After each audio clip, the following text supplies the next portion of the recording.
Je vais te raconter une histoire terrifiante, une histoire qui va te donner des frissons, mais avant de commencer, n'oublie pas de t'abonner, de liker, de partager, et surtout d'activer la cloche de notification pour ne rien rater des prochaines histoires.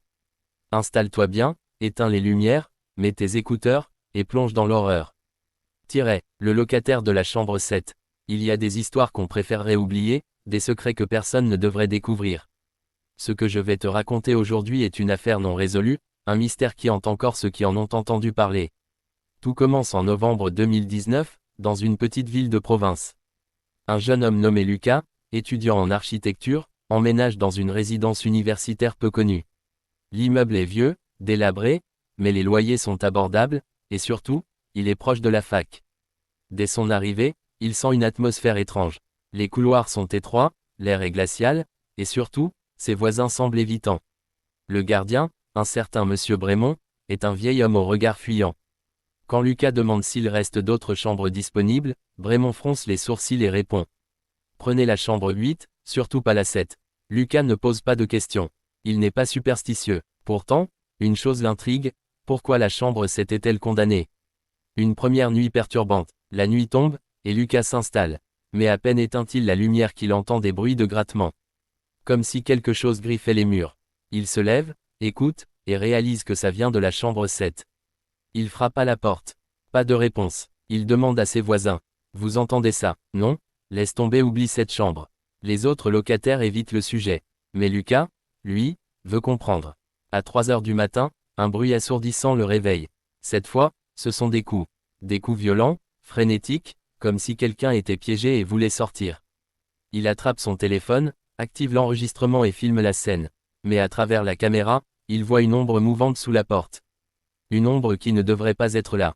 Et puis, le silence. L'enquête commence. Le lendemain, Lucas va voir le gardien. Monsieur Brémond, il y a quelqu'un dans la chambre 7. Non, oubliez cette chambre. Lucas insiste. Finalement, le vieil homme soupire et lâche d'une voix tremblante: Il y a 2 ans, un étudiant a disparu dans cette chambre. Un certain Paul. On ne l'a jamais retrouvé. Lucas frissonne, et décide d'enquêter. Il découvre que Paul, l'ancien locataire, postait des vidéos sur Internet. Il trouve sa chaîne YouTube, et tombe sur la dernière vidéo postée avant sa disparition. L'écran affiche Paul, le regard paniqué. Si vous voyez cette vidéo, c'est que je ne suis plus là. Quelque chose me surveille, quelque chose est dans cette chambre avec moi, si vous écoutez bien vous entendrez. Puis un hurlement strident, et l'image se coupe. La vérité cachée. Lucas comprend qu'il doit voir ce qu'il y a derrière cette porte. Il attend la nuit, force la serrure, et entre. La chambre est intacte, comme si Paul n'était jamais parti. Mais une chose attire son attention, un miroir immense, posé contre le mur. Il s'approche. Dans le reflet, il voit Paul. Il est là, son visage est figé dans un cri silencieux, ses yeux sont suppliants. Puis, une main noire, tordue, sort du miroir et attrape Lucas par la gorge.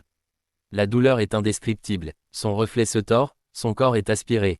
Puis, plus rien, la disparition de Lucas. Le lendemain matin, la chambre 7 est vide. Plus de Lucas, plus de traces de lutte.